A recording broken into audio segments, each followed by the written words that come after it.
star's life cycle is the process of expanding and contracting, as well as temperature and color changes. These processes all occur because of the elements a star is fusing and breaking apart. For example, a star like the Sun is currently fusing hydrogen into helium. This process continues until the Sun runs out of hydrogen and expands. After that, it will start to fuse helium into carbon and oxygen. Now it will become a planetary nebula with a white dwarf at its center. This process is different for different stars, and the Sun is only an average star out of the vast majority of types of stars. Some of these different types include red dwarfs, blue giants, blue supergiants, red supergiants, neutron stars, white dwarfs, and black holes. Each of these has their own composition and place in space. Other stars besides the Sun tend to be bigger and are able to burn heavy elements. For example, there is a blue giant in Orion's knee called Rigel. It is much bigger than our Sun and will end differently too. Rigel will probably become a black hole when it dies. A black hole is an object in space that sucks up everything in its path because of its extreme gravity. Not even light can escape from a black hole. If you were to fall into one, the gravity on your feet would be greater than the gravity on your head, so you would start to stretch into a strand of spaghetti. As you get closer to the black hole, you would appear to go slower from someone else's perspective and eventually appear to stop. In real time, you would actually move into the center of the black hole, which is called a singularity. Ever since the telescope was invented, scientists have observed stars and noticed that there are different sizes and colors a star can be at certain stages in its life. They compared what they saw and concluded that stars live in stages. Tycho Brahe was one of these scientists because he saw a supernova. Hertzsprung and Russell were also very important in the study of stars because they invented the HR diagram. The HR diagram is used for measuring a star's brightness and temperature on a graph.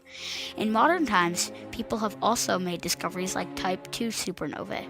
In Chile one night, a team of astronomers observed a pulsar, magnetized neutron star, called SN1987A that was really bright and flashed 1,968.629 times a second. However, they could not find any pulses in the signal received from it. The scientists said that there was a cloud of dust blocking it, but skeptics say it was a failure of science. Stars are put through stages by gravity and the energy it gets through fusing hydrogen atoms together to make helium.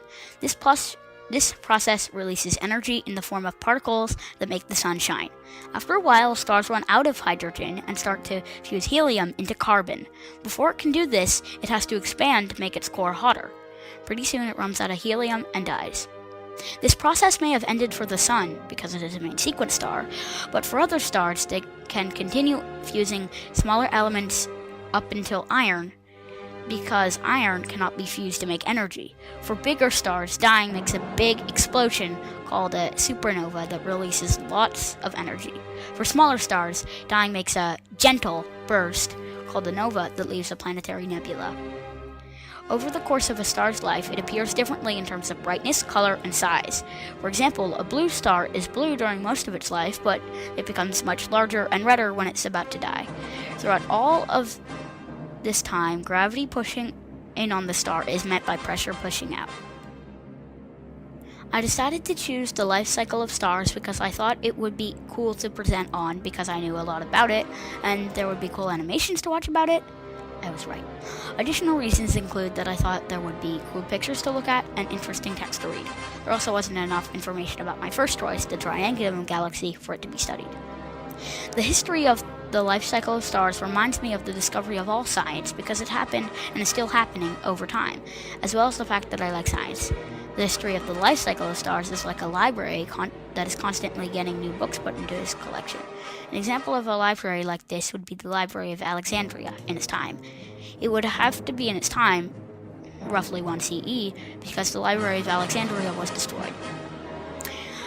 The stages of a star's life cycle remind me of the stages of the fall of the Roman Empire because they both happen or happened in stages over time.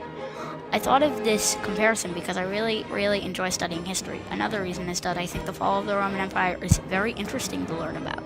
It is very interesting to learn about because you have had interesting conversations about it. For example, I have learned a lot about it from talking to my dad. I have also learned a thing about it from Khan Academy.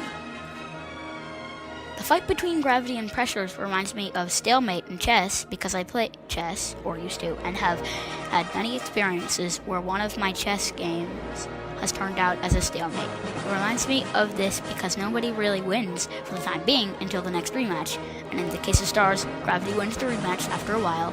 When gravity wins, the result is big because it makes a big explosion. Globular clusters remind me of retirement communities because there are mostly old stars there, but there will occasionally be visitors, blue stars. I have actually been to my grandpa's retirement home about 7 times.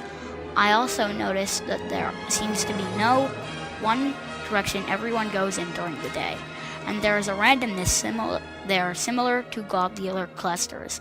What I find is really interesting is that the apartments and homes are spread out too, just like globular clusters are spread out spatially. The fountainette gate is like a diagram of all the stars in the universe's life cycle that keeps a record of each individual star's life cycle. It has 3 sections that each represent a different stage of a star's life cycle. The bottom death, the lower middle red giant, the upper middle main sequence star, and the top birth. The layout of the shrine looks like the HR diagram. The HR diagram is used to compare and record individual stars by their brightness, temperature, and color. The layout of the shrine looks this way because it has rocks where different types of stars would be, like the main sequence stars and red dwarfs. While I have been studying, I have learned a lot. One of these things is the name for the HR diagram. The HR diagram is a chart for graphing out stars by their brightness and temperature. I have also learned that red dwarfs are practically immortal because they live to be so old that none of them in the universe have died yet. The final thing I learned is that sun-like stars cannot fuse carbon into oxygen. I had a very good experience studying the life cycle of stars.